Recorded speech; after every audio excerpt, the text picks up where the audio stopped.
জ্যামিতিক আকৃতি নদীবিন্যাস গড়ে তোলে তাকেই আমরা বলবো জলনির্গম প্রণালী। অর্থাৎ ভূতাত্ত্বিক গঠনের সাথে গঠনগত উপাদান জলবায়ুর ভিত্তিতে নদী অববাহিকা বিভিন্ন নদী গোষ্ঠী গড়ে ওঠে।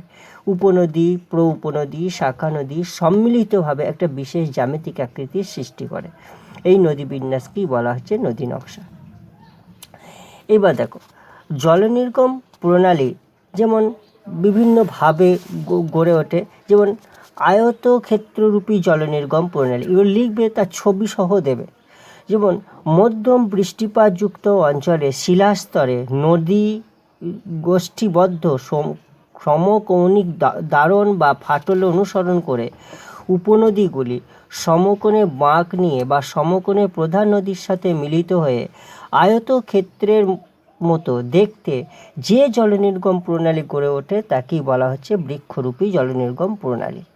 অর্থাৎ মূল নদী, উপনদী, শাখা নদী, প্রশাখা নদী, প্র উপনদী মিলিত হয়ে একটা বৃক্ষ যেমন মূল কথা বাদ দাও, কাণ্ড, শাখা, প্রশাখা, উপশাখা যে রয়েছে সেই রকম একটা জলনির্গম প্রণালী গড়ে ওঠে, তখন তাকে আমরা বলি আয়তক্ষেত্ররূপী জলনির্গম প্রণালী।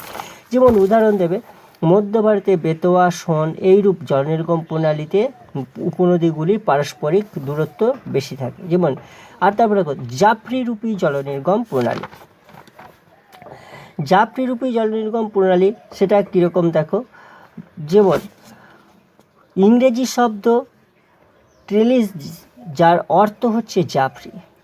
আর্দ্র জলবায়ু অঞ্চলে কিছু কিছু নদী ব্যবস্থায় অনুগামী নদীর সাথে পরবর্তী নদী এবং পরবর্তী নদীর সাথে বিপরা নদী যদি সমকোণে মিলিত হয় এবং গৌণ পরবর্তী নদী, গৌণ অনুগামী নদী এবং অন্যান্য নদীসমূহ পরস্পরের সমকোণে মিলিত হয়, এইরূপ প্রধান অপ্রধান সমস্ত নদী পরস্পর সমকোণে মিলিত হয়ে ঝিল্লিযুক্ত জানালার মতো যে নদী নকশা গড়ে তোলে তাকেই আমরা বলবো জাফরিরূপী জলনির্গম প্রণালী। উদাহরণ দেবে, যেমন আরাবল্লী পার্বত্যাঞ্চলে, দাক্ষিণাত্যের মালভূমি অঞ্চলে জাফরিরূপী নদী নকশা বা জলনির্গম প্রণালী গড়ে উঠেছে। তারপর দেখো 3 নম্বর হচ্ছে বৃক্ষরূপী জলনির্গম প্রণালী। গ্রিক শব্দ ডেনড্রন, যার অর্থ হচ্ছে গাছ, এই শব্দ থেকেই ডেনড্রাটিক শব্দটি উৎপত্তি হচ্ছে, যার অর্থ হলো বৃক্ষরূপ। এবার কি হবে বলবে দেখো, আর্দ্র জলবায়ু অঞ্চলে সমান্তরাল শিলাস্তর ও সমসত্তর শিলাগঠিত ভূভাগের উপর নির্ভর করে মূল নদী, উপনদী, শাখা নদী, প্রশাখা নদী, প্র উপনদী এলোমেলোভাবে সব দিক থেকে গাছের শাখার মতো বিস্তৃত হয়। এইরূপ নদীর নকশাকেই আমরা বলছি এই বৃক্ষরূপী জলনির্গম প্রণালী। যেমন মধ্য ভারতে গোদাবরী, কৃষ্ণা, কাবেরী, গঙ্গা, মহানদী অববাহিকা এইরূপ বৃক্ষরূপী জলনির্গম প্রণালী গড়ে উঠেছে। তারপর দেখো 4 অঙ্গুরীয় জলনির্গম প্রণালী। গম্বুজাকৃতি ভূমিরূপে দুর্বল শিলাস্তরে অনুসরণ করে গম্বুজটির চারপাশে ছোট ছোট নদী আংটির মতো বা বলয়ের আকৃতি পথে গোলাকৃতির পথে নিচের দিকে প্রবাহিত হয়। অর্থাৎ সেই গম্বুজাকৃতি পাহাড়টাকে বেষ্টন করতে করতে ঘুরতে তার শিলাস্তরে অনুসরণ করতে নিচের দিকে প্রবাহিত হয়, ফলে যে নদী নকশা গড়ে ওঠে তাকে আমরা বলি অঙ্গুরীয় জলনির্গম প্রণালী। যেমন যুক্তরাষ্ট্রের দক্ষিণে ডাকোটায় রেড নদী ব্ল্যাক হিল পাহাড়ে বেষ্টন করে প্রবাহিত হয়ে অঙ্গুরীয় বা নদী নকশা জলনির্গম প্রণালী গড়ে উঠেছে। 5 নম্বর দেখো হেরিংবোন জলনির্গম প্রণালী। সরল রৈখিক প্রধান নদীর গতিপথের সাথে রৈখিক উপনদীগুলি মুখোমুখি মিলিত না হয়ে কিছুটা সমকোণে মিলিত হয়, যা দেখতে হেরিং মাছের কাঁটার আকৃতি হয়, একে হেরিংবোন জলনির্গম প্রণালী বলে। উদাহরণ দেবে, যেমন কাশ্মীরের ঝিলম নদী, ঘরগাড়া উপনদী, রাপ্তি নদীর ঊর্ধ্ব জলপ্রবাহে এইরকম জল নির্গম প্রণালী লক্ষ্য করা যায়। তারপর বলবে বিনুনিরূপী জলনির্গম প্রণালী। বদ্বীপ প্রবাহে পলল বাজনী মূল নদী প্রবাহ একাধিক শাখা প্রশাখা বিভক্ত করে, আবার কিছুটা দূর অগ্রসর হয়, পুনরায় মিলিত হয়, আবার আলাদা হয়ে যায়। বিনুনি যেমন পুনরায় মিলিত হয়, আবার আলাদা হয়, আবার মিলিত হয়, আবার আলাদা হয়। এইরূপ নদী নকশা যখন নারীদের চুলের বিনুনির মতো গড়ে ওঠে তখন তাকে বলা হয় বিনুনি রূপী জলনির্গম প্রণালী। যেমন হিমালয় প্রদেশের তিস্তা, তোর্ষা, মহানন্দা, পলল, বাজুন। এছাড়াও এরপর নামগুলো দিয়ে দেবে, অত ডিসকাস করার দরকার নেই। জলনির্গম প্রণালী গড়ে উঠেছে যেমন চুনাট জলনির্গম প্রণালী, কেন্দ্রমুখী জলনির্গম প্রণালী, কেন্দ্র বিমুখ জলনির্গম প্রণালী, জটাজালরূপী জলনির্গম প্রণালী, এইগুলো। এবার কিছু 1 নম্বর 2 নম্বরেও আসতে পারে, সেগুলো আলোচনা করব। পুনর্ভব নদী কাকে বলে? ভাঁজযুক্ত শিলাস্তরের উপরে প্রথম ক্ষয়চক্রের উপরে যে সকল নদী অনুগামী নদীর মতো একই নদী কিন্তু অপেক্ষাকৃত নিম্ন উপত্যকায় প্রবাহিত হয় তাকে পুনর্ভব নদী বলে।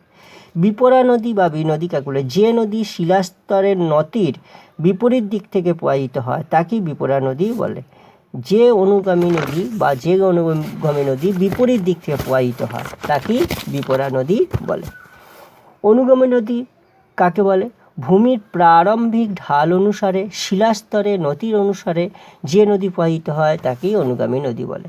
পরবর্তী নদী কাকে বলে? অনুগামী নদীর উদ্ভবের বা সৃষ্টির পরে যে সমস্ত নদী দারণ বরাবর দুর্বল শিলাস্তরকে অনুসরণ করে প্রবাহিত হয় এবং অনুগামী নদীর সাথে আড়াআড়িভাবে মিলিত হয় তাকেই বলা হচ্ছে পরবর্তী নদী। এই অনুগামী, পরবর্তী, বিপরা এর মধ্যে একটা কিন্তু আসবেই। এবার দেখো নদী নকশা নদী খাতের মধ্যে পার্থক্য, এটা কিন্তু খুবই গুরুত্বপূর্ণ। প্রথম হচ্ছে নদী নকশা নদী খাতের পার্থক্য দেখো, মূল নদী, উপনদী, শাখা নদী, উপনদী, শাখা নদী মিলিতভাবে নদী নকশা সৃষ্টি করে। নদী খাত কি? নদী যে কোনো নদী তার দৈর্ঘ্য বরাবর যে পথে প্রবাহিত হয় তাকে বলা হয় নদী খাত। নদী নকশা দীর্ঘস্থায়ী প্রাকৃতিক আকারে বা যে কোনো প্রাকৃতিক বিপর্যয়ে পরিবর্তিত হয় না, মানে কোনো পরিবর্তন হয় না। নদী খাত দীর্ঘস্থায়ী প্রাকৃতিক আকার নয়, এটি প্রাকৃতিক বিপর্যয়ে পরিবর্তিত হতে পারে। কে জাফরি নদী নদী নকশা প্রথম চিহ্নিত করেন? বেইরি উইরিশ। একটি অর্ধরব নদীর উদাহরণ দাও। সুবর্ণরেখা সোন। তারপর লেখো জটাজালরূপী নদী প্রণালী কি? বদ্বীপ প্রবাহে গড়ে ওঠা স্থায়ী বদ্বীপযুক্ত দ্বীপে পাশ দিয়ে জলনির্গম প্রণালী গড়ে ওঠে তাকে বলা হচ্ছে জটাজালরূপী জলনির্গম প্রণালী। কোন দেশে জলনির্গম প্রণালীর সার্বিক কেন্দ্র বিমুখ? শ্রীলঙ্কার। নদীগ্রাস কাকে বলে? জলবিভাজিকার কোনো একটা দিকে নদী যখন অধিক শক্তিশালী হয়, কোনো একটা জলবিভাজিকা বলতে বোঝায় না দুটো নদী অববাহিকা মাঝখানে উঁচু কোনো ভূমিটাকে বলা হয় জলবিভাজিকা। এর মধ্যে কোনো একটা নদী যদি শক্তিশালী হয়, নদীর শক্তি কিসের ওপর নির্ভর করে? তার নদীর জল এবং নদীর ঢালের ওপরে। যখন সৃষ্টি হয় তখন জলবিভাজিকার সম্মুখ অংশ ক্ষয় করে বিপরীত দিকে নদীটাকে গ্রাস করে, তখন তাকে বলা হয় নদী গ্রাস। অসঙ্গত নদী কাকে বলে? দেখো ভূ অভ্যন্তরের গঠনের সাথে কোনো সামঞ্জস্য না রেখে যে নদী প্রবাহিত হয় তখন তাকে বলে অসামঞ্জস্য নদী বা অসঙ্গত নদী। ওয়াদি কি? মরু অঞ্চলে ছোটো ছোটো ক্ষণস্থায়ী অনিত্যবহ নদীকে আরবে ওয়াদি বলে। দুটি পূর্ববর্তী নদীর উদাহরণ দাও। একটা হচ্ছে তিস্তা, একটা হচ্ছে সিন্ধু। জটিল জলনির্গম প্রণালী গড়ে উঠেছে এরকম একটি নদীর উদাহরণ দাও। ছোটো নাগপুরের মালভূমি। এবার দেখো আরও কিছু আলোচনা করছি। যেমন দেখো ক্ষয়চক্রের দ্বিতীয় পর্যায়ে সৃষ্ট অনুগামী নদীকে কি বলে? না ক্ষয়চক্রের দ্বিতীয় পর্যায়ে সৃষ্ট অনুগামী নদীকে পুনর্ভবা নদী বলে। তারপর দেখো ভূমির প্রারম্ভিক ঢাল অনুসারে গড়ে ওঠা নদীকে কি বলে? না ভূমির প্রারম্ভিক ঢাল অনুসারে গড়ে ওঠা নদীকে অনুগামী নদী বলে। তারপর দেখো ভূস্তরের উত্থানের সঙ্গে সামঞ্জস্য রেখে কোন ধরনের নদী তার নিম্নক্ষয় বজায় রাখে? ভূভাগের উত্থানের সঙ্গে সামঞ্জস্য রেখে পূর্ববর্তী নদী তার নিম্নক্ষয় বজায় রাখে। তাহলে উত্তরটা হবে পূর্ববর্তী নদী। কোন ধরনের ভূমিরূপের উপর জাফরি জলনির্গম প্রণালী গড়ে উঠেছে? একনত ও ভাঁজযুক্ত ভূগাঠনিক অঞ্চলে ভৃগু ও উপত্যকায় জাফরিরূপী জলনির্গম প্রণালী গড়ে উঠেছে। মনে থাকে যাবে, একনত ও ভাঁজযুক্ত ভূগাঠনিক অঞ্চলে প্রধানত ভৃগু ও উপত্যকায়, ভৃগু মানে খাড়া ঢাল, ও উপত্যকায় জাফরিরূপী জলনির্গম প্রণালী গড়ে উঠেছে।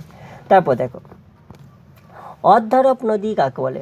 নবীন যুগের পাললিক শিলাস্তরের গঠিত নদী যখন নিচের প্রাচীন যুগের ভিন্ন গঠনযুক্ত শিলাস্তরের উপর নিজের প্রবাহকে আরোপিত করে, প্রতিষ্ঠিত করে বা বজায় রাখে তখন তাকে বলা হয় অর্ধরব নদী। তারপর দেখো কোন ধরনের জলনির্গম প্রণালীতে জলধারাগুলি পরস্পর সূক্ষ্ম কোণে মিলিত হয়? পিনেট জলনির্গম প্রণালীতে জলধারাগুলি পরস্পর সূক্ষ্ম কোণে মিলিত হয়, অর্থাৎ 90 ডিগ্রি কম কোণকে বলা হচ্ছে সূক্ষ্ম কোণ, সেই রকম কম করে মিলিত হয়। তারপর দেখো, বিশৃঙ্খল নদী নকশার একটি বৈশিষ্ট্য কী? বিশৃঙ্খল নদী নকশার একটি বৈশিষ্ট্য, স্থানীয় ভূমিরূপ ও ভূমি ঢাল অনুসারে এই নদী নকশার প্রভাবতে তার অভিমুখ সৃষ্টি করে এবং নকশার সামগ্রিক কোনো অভিমুখ থাকে না। তারপর দেখো, জাফরি নদী নকশার নামকরণ কে করেন? Bailey Willis. তারপর দেখো, একনত গঠনযুক্ত ভূমিভাগে যে ধরনের নদী নকশা গড়ে ওঠে সেটি কি? সেটি হচ্ছে জাফরি রূপে নদী নকশা। পিনেট শব্দটির অর্থ কি? না পাখির পালকের ন্যায় বা মতো, পাখির পালকের মতো। সুন্দরবন অঞ্চলে নদী নকশার ধরন কীরূপ? না বিনুনিরূপী নদী নকশা, কারণ বদ্বীপ অঞ্চলে নদী নকশা মাত্রই বিনুনিরূপী নদী নকশা হবে। গম্বুজাকৃতি পাহাড়ে কোন ধরনের নদী নকশার সৃষ্টি হয়? না গম্বুজাকৃতি পাহাড়ে কেন্দ্র বিমুখ নদী নকশার সৃষ্টি হয়। প্লায়াতে কোন ধরনের নদী নকশার সৃষ্টি হয়? না কেন্দ্রমুখী নদী নকশার সৃষ্টি হয়। শতদ্রু নদী যে পোকা নদীর উদাহরণ, কোন ধরনের নদীর উদাহরণ? না অধ্যারব নদীর উদাহরণ। ইউএসের মেসা ভার্দে ন্যাশনাল পার্কে কোন ধরনের জলনির্গম প্রণালী দেখা যায়? না সমান্তরাল জলনির্গম প্রণালী দেখা যায়। তারপর দেখো, শ্রীলঙ্কার জলনির্গম প্রণালী কীরূপ? না একটু আগে আলোচনা করেছি, কেন্দ্র বিমুখ। তারপর দেখো, শিলার সমধর্মিতার দ্বারা নিয়ন্ত্রিত নদী নকশাটির নাম কি? না বৃক্ষরূপী নদী নকশা। বিভিন্ন নদী পরস্পরের সমকোণে মিলিত হলে কোন ধরনের নদী নকশা গড়ে তোলে? না জাফরি রূপী নদী নকশা গড়ে তোলে। ভারতের পূর্ব উপকূলের সমভূমি যে ধরনের জলনির্গম প্রণালী দেখেছে সেটি কি? না সমান্তরাল জলনির্গম প্রণালী। আজকে এখানেই শেষ করছি।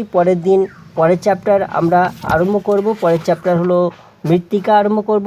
যাদের ভালো লাগবে অবশ্যই সাবস্ক্রাইব করবে, কমেন্ট করবে, শেয়ার করবে, লাইক করবে, তাহলে পরবর্তী নোটিফিকেশানগুলো তোমরা অবশ্যই পেয়ে যাবে। আজকে এখানেই শেষ করছি।